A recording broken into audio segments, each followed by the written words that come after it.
আসসালামু আলাইকুম এভরিওয়ান, আশা করি তোমরা সবাই ভালো আছো। আজকে আমি তোমাদের সাথে যে টপিকটি নিয়ে আলোচনা করব সেটি হচ্ছে হেক্সাডেসিমেল সংখ্যা থেকে দশমিক বা ডেসিমেল সংখ্যা পদ্ধতিতে রূপান্তর। তো আমরা হেক্সাডেসিমেল সংখ্যা পদ্ধতির বেজ বা ভিত্তি সংখ্যা কত জানি? 16। আর দশমিক সংখ্যা পদ্ধতির বেজ বা ভিত্তি সংখ্যা কত জানি? 10। আচ্ছা, এখন একটা জিনিস খেয়াল করো, এই বন্ধনীর মধ্যে কি লেখা আছে এখানে? A21.3.C2 আর এখানে বন্ধনী ক্লোজ করে এখানে কি দেওয়া আছে? 16 দেওয়া আছে। তার মানে এই সংখ্যাটা কোন সংখ্যা পদ্ধতিতে আছে? হেক্সাডেসিমেল সংখ্যা পদ্ধতিতে আছে। আর এখানে ভিত্তি সংখ্যা কত দেওয়া আছে? 10। মানে এটা কোন সংখ্যা পদ্ধতিতে রূপান্তর করতে বলছে? দশমিক সংখ্যা পদ্ধতিতে রূপান্তর করতে বলছে। তো চলো যাই, আমরা এখন এটা রূপান্তর করে দেখি। তো আগেই দেখে নিই যে হেক্সাডেসিমেলে এর মান কত। এর মান হচ্ছে 10, বি এর মান কত? 11, সি এর মান 12, ডি এর মান 13, ই এর মান 14, এফ এর মান 15। আচ্ছা, এখানে একটা জিনিস খেয়াল করলে এখানে কি দেওয়া রয়েছে? এর মান তাহলে কত? এর মান হচ্ছে 10। তাহলে এখানে বন্ধনী ওপেন করলাম, প্রথম বন্ধনী ওপেন করলাম, তারপরে এখানে এর মান 10। এখন এখানে লিখবো না, সরাসরি এর মান যেটা আছে সে মানটা আমরা এখানে লিখবো। তার জন্য এখানে কি নিলাম?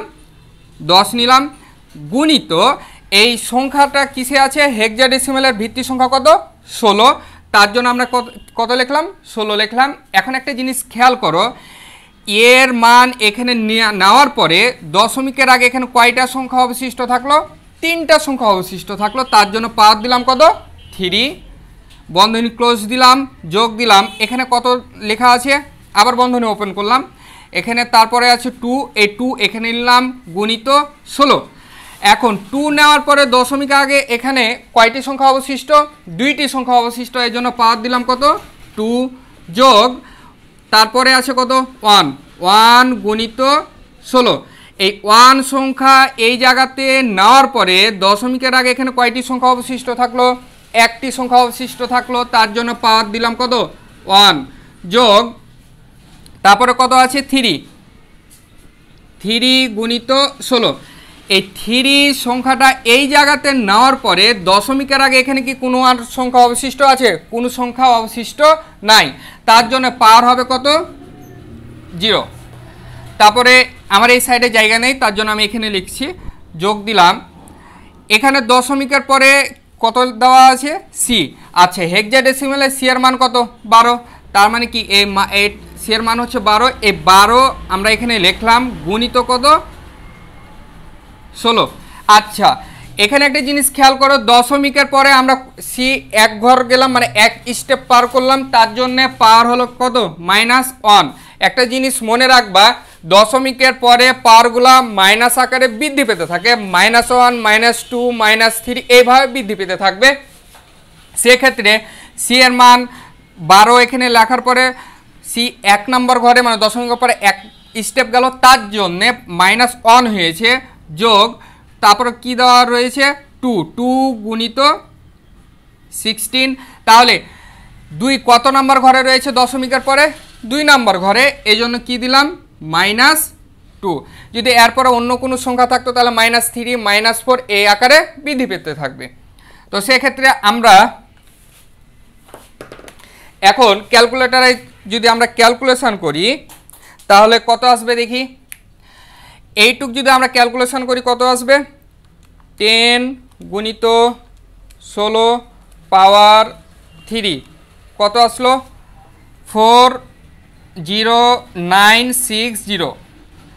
এইটুক ক্যালকুলেশন করে এটা আসলো, যোগ আছে, যোগ দিলাম, তারপর কি আছে? 2 গুণিত 16 পাওয়ার 2 কত পেলাম? 512। যোগ এইটুক ক্যালকুলেশন করে এটা পেলাম, যোগ। এখন এটা গুণ করে দেখি, 1 গুণন 16, ওখানে 16ই অ্যান্সার আসবে। তারপর আমরা ক্যালকুলেটরে করে দেখাই কত পেলাম? 16ই পেলাম, যোগ এখানে অ্যান্সার আসবে 3। তারপর আমরা করে দেখাই, 3 গুণিত 16 পাওয়ার 0। একটা কথা মনে রাখবা যে কোনো জিনিসের ওপর পাওয়ার যদি 0 থাকে তাহলে ফলাফল হয় কি? 1 ফলাফল হয়। তাহলে এখানে ফলাফল কত আসলো 3, মানে এটুকের মান হচ্ছে 1, 1 3 সাথে গুণ করলে কত হয় 3 হয়, তার জন্য এখানে ফলাফল কত পেলাম 3। আচ্ছা এইটুক যদি আমরা গুণ করি তাহলে কত পাবো আমরা 12 গুণিত 16 পাওয়ার -1 সমান কত আসলো 0.75। এইটুক যদি আমরা গুণ করি তাহলে কত পাবো আমরা 2 গুণিত 16 পাওয়ার -2, তাহলে কত পেলাম আমরা এখানে পেলাম 0.008।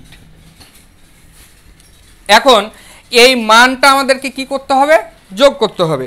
যদি আমরা এই মানটা যোগ করি প্রথমে কি আছে 40960 যোগ 512 যোগ 16 যোগ 3 যোগ 0.75 যোগ 0.008, অ্যান্সার কত আসলো অ্যান্সার আসলো 4149.758। এটা হচ্ছে কি মান দশমিক মান পেলাম। তো সেক্ষেত্রে এখন আবার খেয়াল করো তোমরা, এখানে এর মান হচ্ছে কত 10, এখানে 10 লিখলাম গুণিত 16 পাওয়ার কি 3 কীভাবে আসলো যে দশমিকের আগে এ ব্যতীত কত থাকে 3টা সংখ্যা অবশিষ্ট থাকে, এই জন্য আমরা কি দিলাম পাওয়ার 3 দিলাম।